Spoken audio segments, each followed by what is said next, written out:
3-4 ay içində nəticəni ciddi şəkildə qaldırmaq mümkündür, yoxsa bu real deyil? 3-4 ay içərisində yalnız bazası güclü olan şagirdlərə son imtahana 1 ay qalmış ümumi təkrar etdirib, yəni sınaq sualları, ümumi qəbul sualları işlədərək güclü nəticə əldə etmək mümkündür.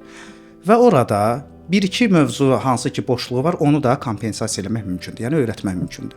Amma ümumilikdə 11-ci sinif şagirdi əgər zəif bir nəticə göstərirsə, 3-4 ay ərzində fundamentlər, təməlləri yoxsa 3-4 ay ərzində onu hazırlaşdırıb yüksək nəticə əldə etmək mümkün deyil. Bəs siz necə fikir bildirərsiniz? Azərbaycan dili üçün də keçərlidir bu? Əgər uşaqda ümumiyyətlə baza yoxdursa, indiyə qədər belə deyək də, uşaq kitab üzü açmayıbsa, mümkün deyil ki, 10-cu, 11-ci sinifdə 3-4 ay hazırlaşmaqla hər hansı bir fəndən yüksək nəticə göstərilsin. Yalnız və yalnız bazası olan, aşağı siniflərdən təməllə gələn və müəyyən mövzular üzərində artıq fikri olan, nəzəriyyəni bilən bir şagird, bəli, o halda 3-4 ay çalışmaqla bəzi boşluqları dolduraraq yüksək nəticə göstərə bilər.